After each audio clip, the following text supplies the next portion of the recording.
అనేటువంటి సిబిఐ ఆఫీసర్లు ఈ ఇద్దరు కలిపి ఫైల్ చేసినటువంటి ఛార్జ్ షీట్ వ్యవహారం చాలా గందరగోళం సృష్టించిందండి ఆ రోజు ఆ కేసుల్లో విచారణ జరిగేది. మరి ఈ కేసు యొక్క పర్యవసానం కూడా ఇప్పుడు ఎవరి మీద ఎవరు రైడింగ్ కాబోతుంది.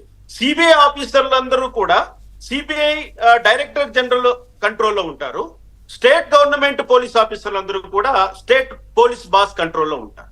మరి స్టేట్ పోలీస్ బాస్ కంట్రోల్లో ఉన్నటువంటి పోలీస్ ఆఫీసర్లని స్టేట్ బాస్ నుంచి తీసి సిబిఐ కంట్రోల్లోకి స్టేట్ గవర్నమెంట్ పంపిస్తుందా? పంపిస్తే అది లీగల్ గా ఎంత శాంటిటీ ఉంటుంది? ఇక్కడ మరో క్వశ్చన్. ఇక్కడ ఇన్వెస్టిగేషన్ అన్నది కోర్టు క్లారిటీ ఇచ్చింది. The representatives of the central bureau of investigation అంటారు. రిప్రజెంటేటివ్స్ ఏంటండి? రిప్రజెంటేటివ్స్ అంటే ఎవరు?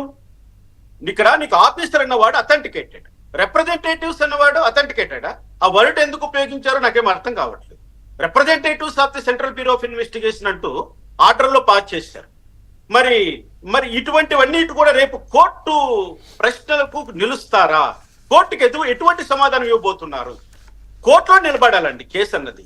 కేసులు పెట్టడము, అరెస్టులు చేయడము, ఏదో బెయిల్ మీద వచ్చేయడము, ఈ విధంగా 11 సంవత్సరాలు బయట తిరుక్కోవడం కాదండి ప్రజలకు కావాల్సింది. వెంకటకృష్ణ గారు, కోర్టు తీర్పు కావాలి. వీళ్ళు చేసిన తప్పుకు శిక్ష కావాలి. ఆ శిక్షలు వేసే విధంగా సిబిఐ గాని స్టేట్ పోలీస్ గాని ఏ కేసులైనా ఇన్వెస్టిగేట్ చేయగలగరా? ఎందుకు చేయలేకపోతున్నారు అన్నది ఇక్కడ పెద్ద సమస్య. ఇక్కడ నేను అడుగుతున్నది ఏంటంటే, ఇప్పుడు స్టేట్ పోలీస్ వాళ్ళు, సెంట్రల్ బ్యూరో ఆఫ్ ఇన్వెస్టిగేషన్ వాళ్ళు కలిసి ఈ కేసును ఏ విధంగా డీల్ చేయబోతున్నారు? ఒకవేళ వీళ్ళకి సపరేట్ గా ఒక ఏజెన్సీ అంటే ఒక మెటీరియల్ కావాలి. ఇది చాలా డీప్ వెళ్ళాలి. ఎందుకంటే కోర్టు వాళ్ళు ప్రశ్నించిన మొదటి ప్రశ్నలో భాగంగా అవన్నీ కూడా జస్ట్ ఓవరాల్ అబ్జర్వేషన్స్ కాబట్టి అవన్నీ రూల్డ్ అవుట్ అయిపోయాయండి. లాస్ట్ టైం కేవీ విశ్వనాథన్ గారు పాయింట్అవుట్ చేసిన లేవండి. అన్ని కూడా అవన్నీ ఎక్కడ రిఫ్లెక్షన్ కాలేదండి. పైగా కోర్టు ఆర్డర్లు ఏమనంటే లాస్ట్ అడ్జర్న్మెంట్ లో మేము రిక్వెస్ట్ చేసినట్లుగా తుషార్ మెహతా గారు ఏం చెప్తారనే దాని గురించి ఇక్కడ రాశారు. మనం ఆ రోజే చెప్పాం, ఈ కామెంట్ చూసి అనవసరమైన సంకలు గుద్దుకునే కార్యక్రమాలు వద్దు, ఇది చివరికి రివర్స్ అవుద్దని ఆ రోజే చెప్పాం. బట్ వాళ్ళ మీడియా గానీ వాళ్ళు కానీ అసలు అయిపోయింది ఇంకానే మాట్లాడారు. ఇవాళ చూస్తే డొల్లానే తేలిపోయింది కదా వీళ్ళు చేసిన. గారు వాళ్ళు ప్రజల్లోకి తీసుకెళ్లినటువంటి అది దురభిప్రాయాన్ని ఎలా మనము మళ్ళీ ప్రజలకు తెలియజేయాలండి?